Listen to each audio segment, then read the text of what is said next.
As-salatu mi'rajul mu'min.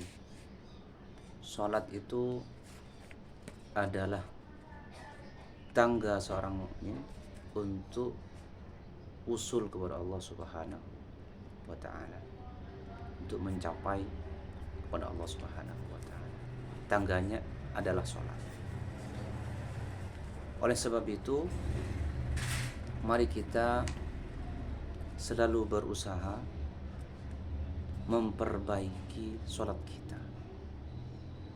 Ini hal yang sangat penting saya utarakan, saya sampaikan, bahwa apabila salatnya tidak baik, maka semua perilakunya akan menjadi tidak baik.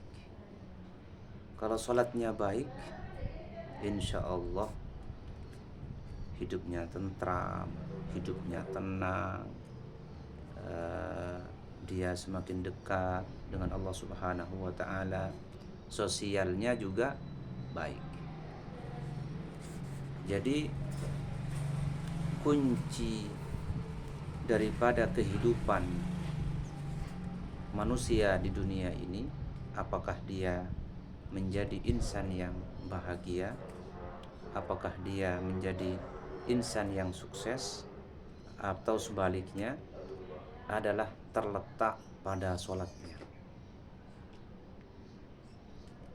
Terletak pada sholatnya. Inna sholata tanha anil fahsya'i wal munkar. Bahwa sholat itu bisa mencegah dari al-fahsya wal munkar, perbuatan dosa dan perbuatan munkar. Ketika ada seseorang sholat tetapi tetap melakukan fahsya, melakukan dosa dan melakukan kemungkaran, katanya sholat itu bisa mencegah dari perbuatan dosa dan perbuatan mungkar. Tetapi kenapa ada orang sholat tetapi tetap melakukan dosa, melakukan kemungkaran? Nah, di situ ada yang salah atau ada yang kurang dengan sholatnya. Oleh sebab itu, mari kita renungi bersama, mari kita perbaiki bersama sholat kita. Sholat kita, terutama kita menata hati kita, menata kolbu kita, agar kita termasuk hamba-hamba yang dekat dengan Allah Subhanahu wa taala, termasuk hamba-hamba ketika sholat fokus, ketika sholat ingat kepada Allah, khusyuk. La sholata illa bihuduril qalbi. Tidak ada sholat, artinya tidak sah sholatnya, ila tasihus sholatu, tidak sah sholatnya illa bihuduril qalbi, kecuali dengan hadirnya hati. Hatinya hadir, hatinya ingat kepada Allah Subhanahu wa ta'ala. Itu yang harus kita perbaiki. Maka dalam hadis lain juga Rasulullah menjelaskan, lau alimal musalli ma'aman yunaji maltafatah. Andai saja orang yang sholat itu tahu dengan siapa dia bermunajat, pasti dia tidak akan tolah-toleh. Artinya hatinya tidak akan tolah-toleh, hatinya akan fokus, hatinya akan khusyuk.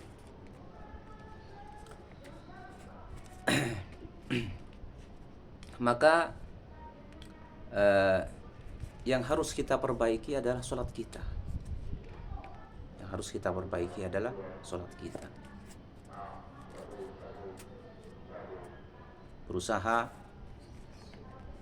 kita ingat kepada Allah Subhanahu wa ta'ala.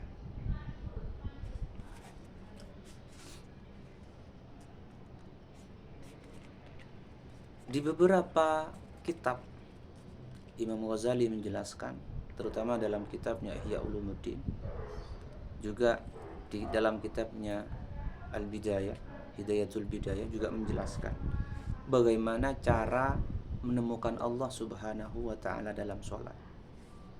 Cara menemukan Allah dalam sholat. Apakah harus faham apa yang kita baca ketika sholat? Apakah dengan cara apa kita bisa khusyuk dalam sholat sehingga kita dapat menemukan Allah dalam sholat? Pertama, harus kita perkuat Islam dan iman kita. Ketika Islam dan iman kita kuat, maka kita akan mencapai pada tingkatan yang nomor 3, yaitu ihsan. Apa itu ihsan? Ihsan itu adalah an ta'budah ka'annaka tarahu fa illam takun tarahu fa innahu yaraka. Kita menyembah, beribadah kepada Allah Subhanahu wa taala seakan-akan kita melihatnya.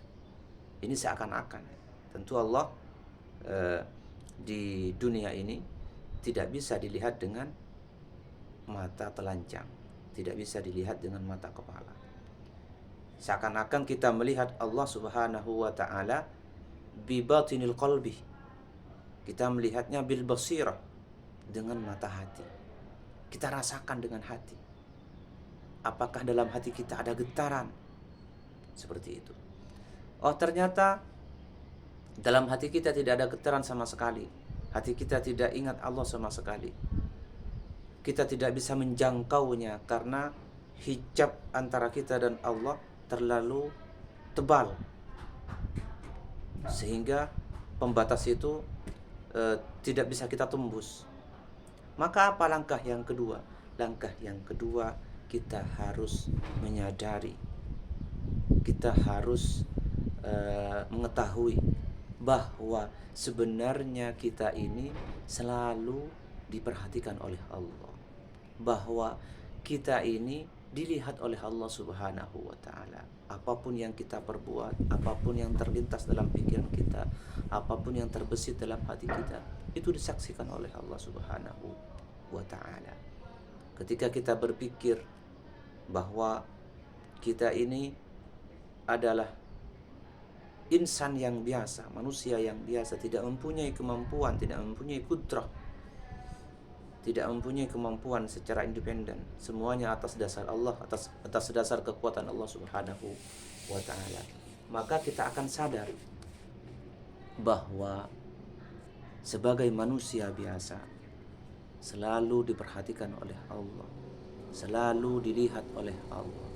Maka kita tidak akan berani melakukan hal-hal yang melanggar aturan-aturan Allah Subhanahu wa ta'ala.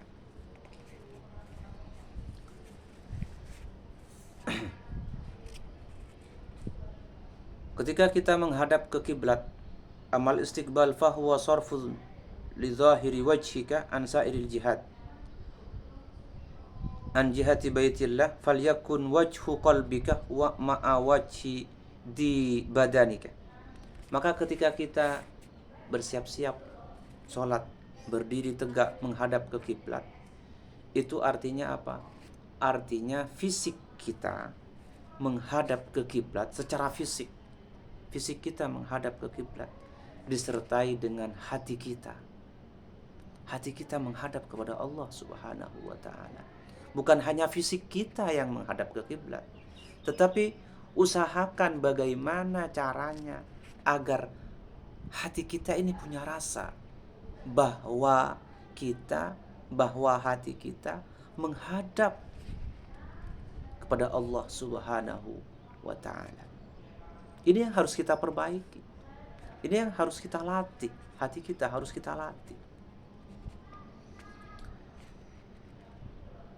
Jadi ketika menghadap ke kiblat, hati kita menghadap kepada Allah, tidak menghadap kepada yang lain. Wa ammal i'tidal, adapun i'tidal qaiman, berdiri, fahuwa i'tidal ya. I'tidal ini melambangkan bahwa kita sebenarnya adalah manusia yang lemah di sisi Allah, di sisinya. Kita tunduk kepada Allah Subhanahu wa taala. itu melambangkan kita tunduk dan patuh. Tunduk dan patuh ini harus dikerjakan, dilakukan dengan fisik kita, juga harus dirasakan dengan hati. Harus dirasakan, hati merasakan bahwa saat kita i'tidal, kita betul-betul tunduk kepada Allah Subhanahu wa taala.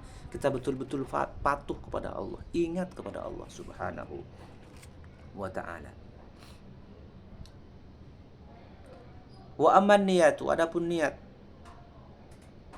fa'azam ala ijabatillahi ta'ala fi imtithali amrihi bis salati wa itmamiha wal kaffu an mafsadatiha wa ikhlasu jam'i dzalika liwajhillahi raja'an li thawabihi wa khafan min iqabihi. Ketika kita sudah melafalkan niat salat,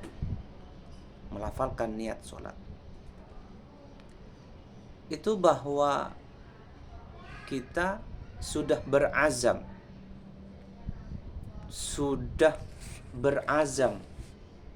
menancapkan niat yang tulus kepada Allah Subhanahu wa taala untuk ibadah, untuk mendekatkan diri kepada Allah. Maka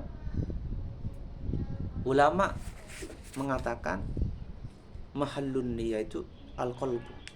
Tempat niat itu adalah hati. Ketika kita sudah berazam, memiliki azam yang kuat untuk bermunajat secara langsung dengan Allah Subhanahu wa taala, ketika kita melafalkan niat kita, itu yang harus kita perbaiki, Allah. Jadi ketika kita melafalkan niat, kita sudah berazam yang kuat bahwa akan melakukan segala perintah-perintahnya dan menjauhi larangan-larangannya. Salat kita lakukan dengan penuh keikhlasan, murni karena Allah Subhanahu wa taala. Seraya kita berharap pahala dan takut kepada siksanya. Ini yang harus kita tanamkan dalam hati kita, yang harus kita sematkan dalam pikiran kita. Cara sholat kita selama ini mungkin ada yang salah, ada yang kurang. Wa ammat takbiru, adapun takbir, fa idza nataqa bihi lisanuka fayanbaghi an la yukadzibahu qalbuka fa in kana fi qalbika syai'un akbar minallahi fallahu yashhadu annaka lakadzibun. Ketika kita mulai bertakbir, Allahu akbar, takbiratul ihram, maka yang harus kita tata adalah pikiran dan hati kita. Jangan sampai hanya lisan kita yang bertakbir, Allahu akbar, lisan kita bertakbir, tetapi hati kita tidak bertakbir. Ini yang bahaya para hadirin sekalian. Ini yang bahaya para jemaah sekalian. Lisan kita bertakbir, tetapi hati kita tidak bertakbir. Maka apa yang akan terjadi ketika hanya lisan saja yang bertakbir? Fa in kana fi qalbika syai'un akbar minallah, apabila dalam hati kita masih dirasa ada yang lebih penting atau lebih besar daripada Allah Subhanahu wa taala, maka fallahu yashhadu annaka lakadzibun. Allah tahu bahwa kamu pada saat melafalkan takbir itu bohong. Allah, naudzubillah ya Allah. Maka ini yang harus kita latihkan. Harus kita latih. Hati kita harus kita latih.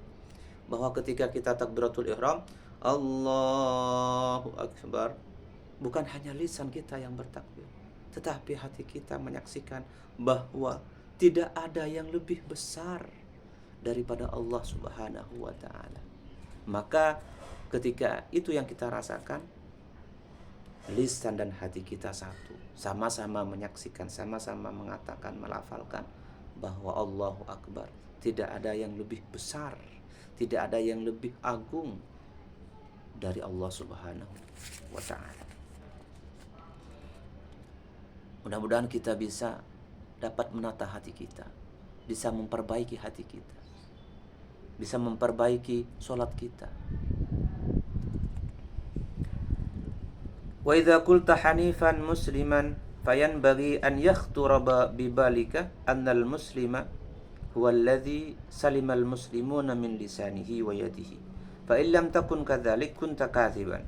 Apabila kita melafalkan doa iftitah hanifan musliman, hanifan musliman, ketika kita melafalkan doa iftitah, kita harus menyadari, kita harus memperbaiki hati kita. Harus kita rasakan dalam hati kita bahwa orang Islam yang sebenarnya, ya, orang Islam yang sebenarnya yaitu al-muslimuna man salimal muslimuna min lisanihi wa yadihi. Orang Islam yang sebenarnya ialah orang yang al-muslimuna, orang-orang Islam lain selamat dari lisan dan tangannya. Artinya lisannya tidak pernah menyakiti orang lain, tangannya tidak pernah mengintimidasi orang lain. Itu yang betul-betul muslim sejati. Wa idza qulta a'udzu billahi minasyaitonir rajim fa'lam annahu aduwuka wa mutarassidun li sarfi qalbika 'anillahi hasadan. Apabila kita melafalkan doa ta'awud, kita harus rasakan bahwa setan itu memang betul-betul musuh kita, musuh umat Islam yang bisa memalingkan hati daripada Allah Subhanahu wa ta'ala. Ini yang harus kita perbaiki, para jemaah sekalian, pemirsa yang mendengarkan video pendek ini. Kita harus lebih intens menata hati. Menata hati itu sangat penting. Karena kalau hati ini tidak pernah ditata, tidak pernah diperbaiki, maka yang akan menguasai kita, diri kita ini dikuasai oleh hawa nafsu. Sedangkan hawa nafsu itu adalah setan, mengajak pada maksiat, mengajak pada dosa. Mari kita bersama-sama menata hati kita, memperbaiki niat kita, memperbaiki sholat kita. Benar apa yang dikatakan oleh Imam Ghazali, bahwa ketika kita mengucapkan takbiratul ihram, mengucapkan takbir Allahu Akbar, jangan hanya lisan saja yang mengatakan bahwa Allah itu maha agung, Allah itu maha besar, sementara dalam hati kita masih dirasa ada yang lebih agung, yang lebih besar dari Allah Subhanahu wa ta'ala. Ketika itu yang terjadi, maka lisanmu berbohong. Maka harus kita usahakan bahwa lisan dan hati kita sama-sama menyaksikan, sama-sama merasakan bahwa yang agung itu adalah Allah Subhanahu wa ta'ala. Allahu Akbar, Allah maha agung, Allah maha besar. Mudah-mudahan kita bisa selalu menata hati kita, memperbaiki sholat kita, sehingga kita bisa sampai kepada Allah Subhanahu wa ta'ala, sehingga kita bisa mendapati Allah dalam sholat kita, khusyuk. Demikian. Assalamualaikum warahmatullahi wabarakatuh.